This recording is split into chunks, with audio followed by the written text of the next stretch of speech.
Good work. Who can the Russians suspect but the British? The Cold War in Istanbul will not remain cold very much longer.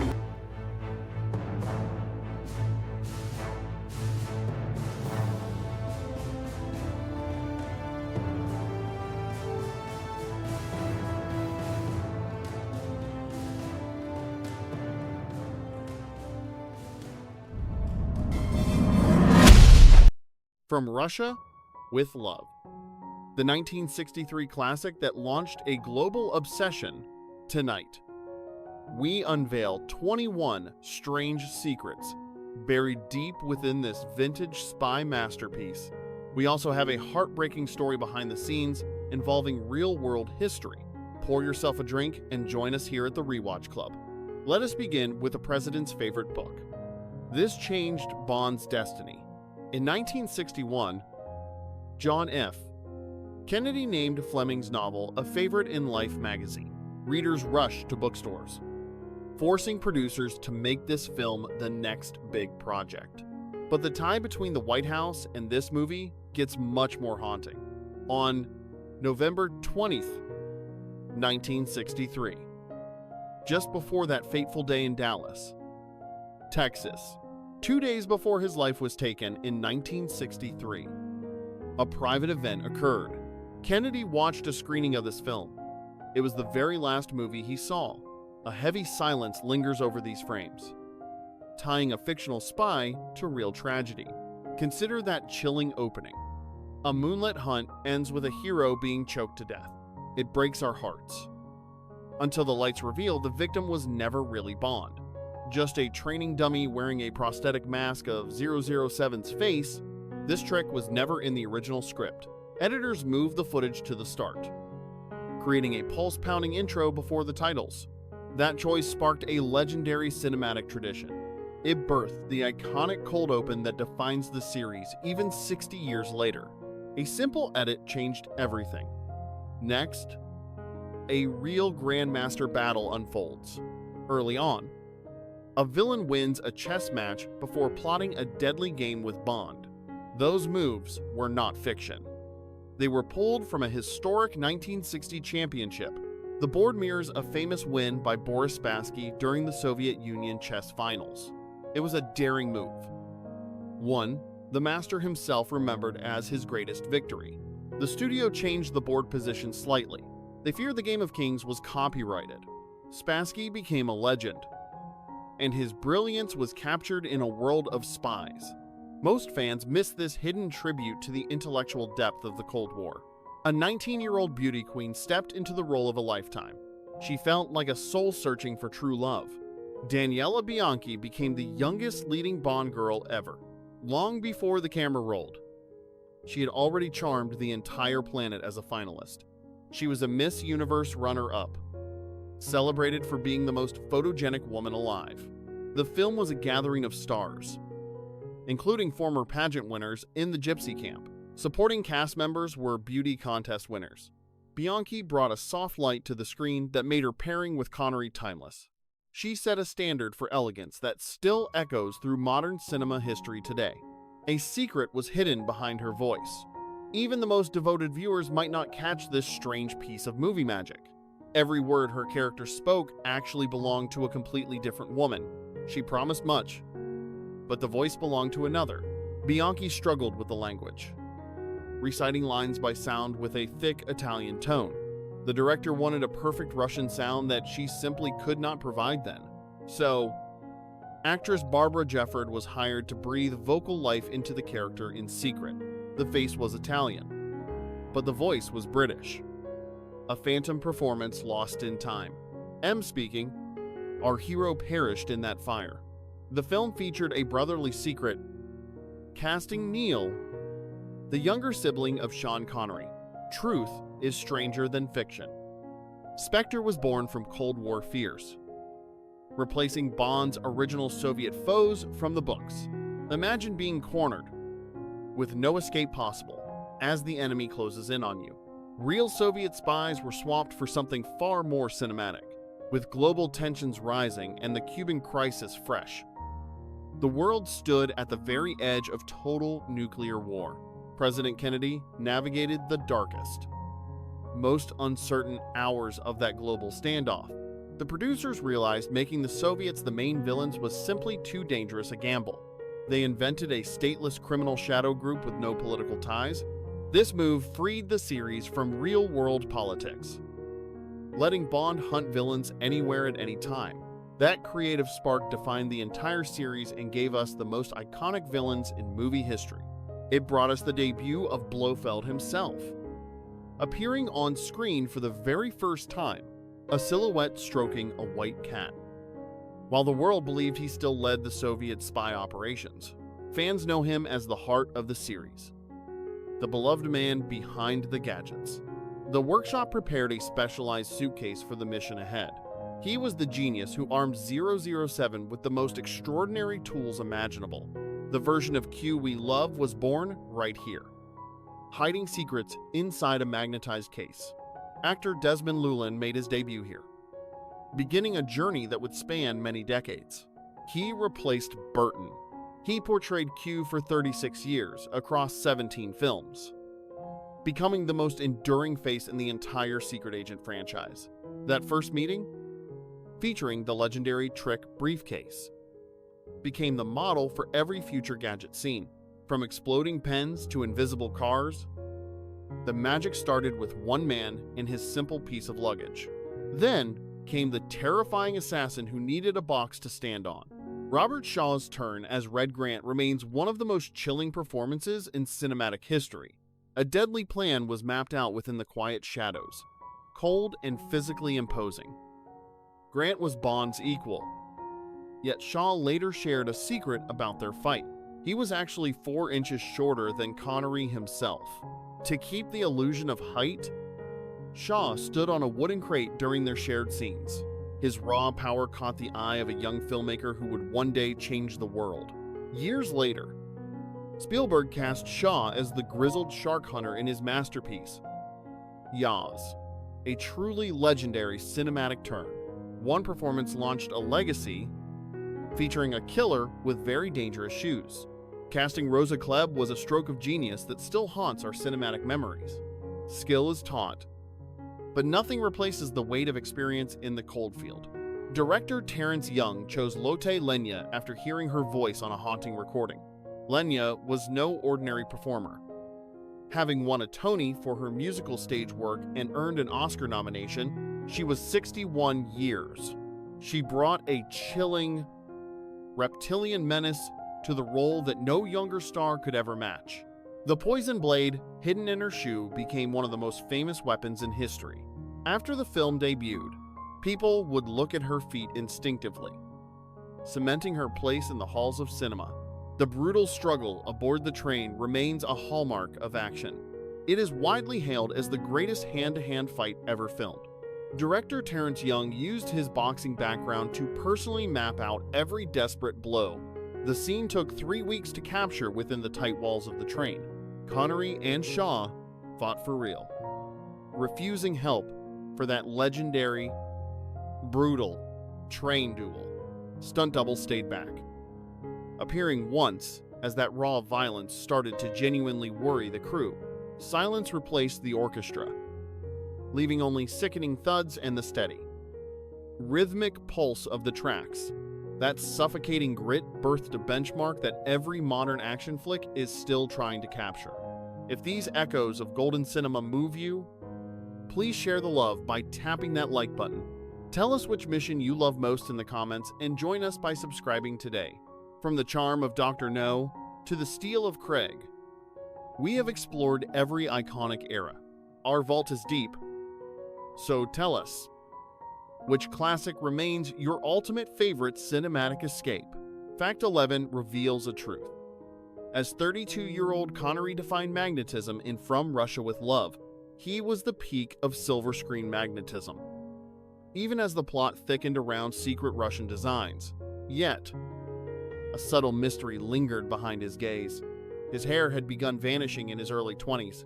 Every sleek look was a master hairpiece, meticulously styled to keep that suave illusion alive for years. Fans never suspected the truth, though The legend himself eventually shared the lighthearted reality of his look. He laughed off his thinning hair at 21, never letting less coverage stop his meteoric rise. It is a tiny detail that lingers, forever changing how you view those classic close-up shots. Even the ultimate spy kept secrets. Leading to 12, the iconic briefcase that changed history.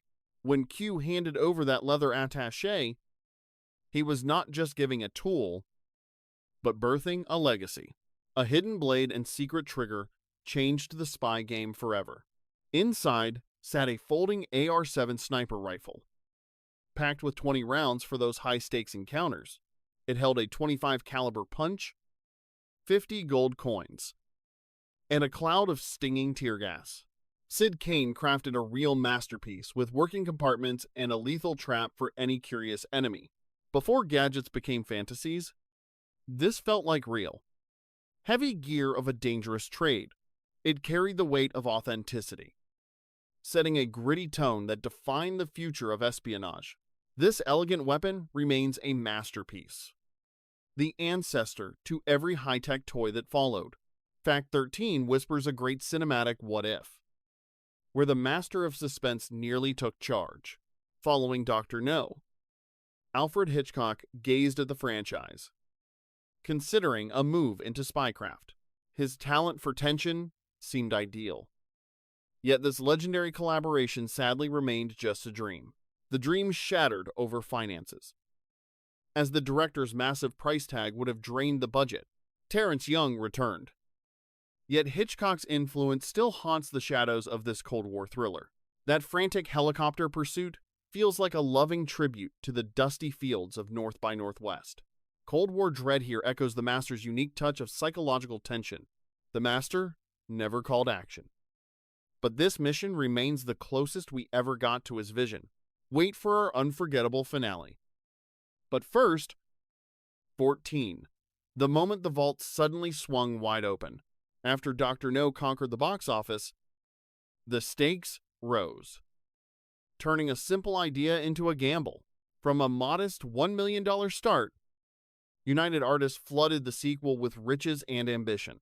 They showered $2 million on the project, including a golden handshake for our leading man.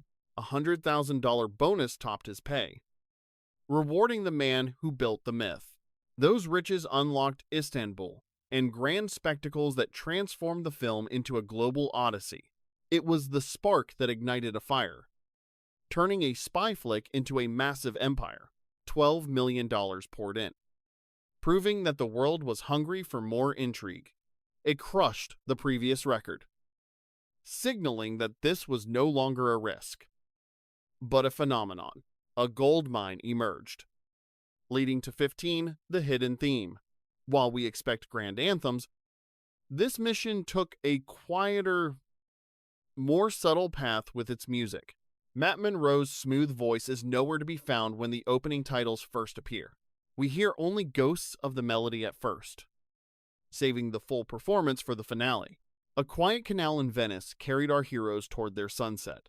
John Barry stepped into the spotlight here, wandering through Istanbul's busy streets to find a sound that captured the East. Audiences fell for Matt Monroe's Velvet, Moonlit Serenade. Holding that melody until the final curtain left us with a lingering warmth the series would spend decades trying to recapture. Number 16. Among every story Ian Fleming ever told, this one was his darling, the one he cherished above all others. It was meant to be his swan song, a final bow for the secret agent.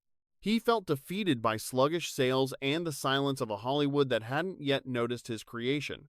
He penned a tragic goodbye where a hidden poison brought down 007, leaving him lifeless on a cold floor. That fading heartbeat left the future uncertain. A quiet exit for a weary spy. Everything changed when a president's praise turned the book into a sensation overnight. Suddenly, Fleming found a reason to resurrect the legend in the pages of Dr. No. A creator's doubt almost ended a legacy. Number 17. A Brush with Death in the Sky. The finale mirrors a Hitchcock classic, with a predator from above hunting our hero across the land, reminiscent of North by Northwest. Yet this wasn't movie magic.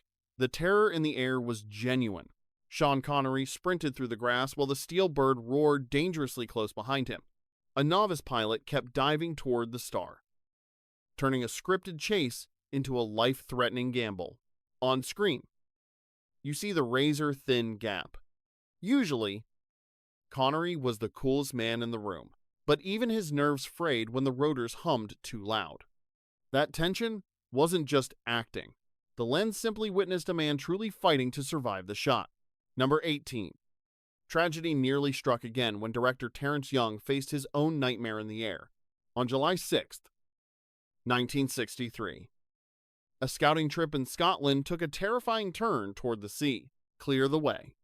Send them a warning shot. A sudden gale snatched the craft, carrying Young and his crew out of the sky. They dropped into the depths, sinking 40 feet beneath the cold surface. While others escaped, the director remained pinned inside a tiny, drowning bubble of air. Rescuers tore through the glass to drag his bruised body back to the world. Within 60 minutes, Young was back on set, directing as if he hadn't just cheated death. Number 19. The credits that changed everything. After a falling out with the original designer, Robert Brownjohn brought a bold new vision to the screen. He cast the credits onto the silhouettes of moving dancers. It was a dreamlike spectacle that left the 1963 audience breathless, inspired by the bold art of Laszlo Moholy-Nagy, a man who projected light onto clouds in the 1920s. Brownjohn turned high art into a sultry, silver screen masterpiece. This birthed the iconic tradition of mysterious, dancing shadows that define the franchise's soul. That haunting beauty has remained through every Bond era. A simple fix became a cinematic legend. Number 20. The secret weapon, hidden in plain sight. That deadly blade hiding in a heel remains one of the most chilling images in movie history. But the real story is much darker. Records suggest this lethal footwear was modeled after a real tool of the KGB. Shadowy agents actually walked the streets with steel hidden in their soles. Fleming used his own past and wartime intelligence to ground his fantasy in terrifying reality. This gadget wasn't just movie fluff. It was born from the lethal games of the Cold War. Suddenly, that famous kick feels a lot more like a ghost of the past. Reality and movies often share a thin, tragic veil. Fact 21 hits differently. One man gave his soul to the screen. This story lingers long after the end. John Ford handpicked Pedro Armendariz for the role. It was a choice born of respect. Shadows of danger lurked outside his office. He faced them calmly from his desk. Tragedy struck before the cameras rolled. A dark shadow fell over the production. Terrence Young refused to replace his friend, rushing the shoot into 2 intense weeks. He pushed through the pain for his family. He was filming his final goodbye. He and Ian Fleming shared a bond in their final days. Hemingway was their bridge. Hemingway chose his own exit. After the final shot, a bittersweet party began. 1 month later, he was gone. The director stood in to finish his friend's work. Shadows hid a hero's face. This sequel became a monument to cinematic bravery. In 1963, the legend found its soul. Everything we love started right there. Every frame of this classic hides a story of heart and true sacrifice. Join our nostalgic journey by subscribing. Which secret left you speechless today? Mention a secret code if you stayed. We have explored every era of Bond. Should we revisit another Connery masterpiece? What moment still gives you chills? Are you a devoted fan or a casual viewer? See you at the next show.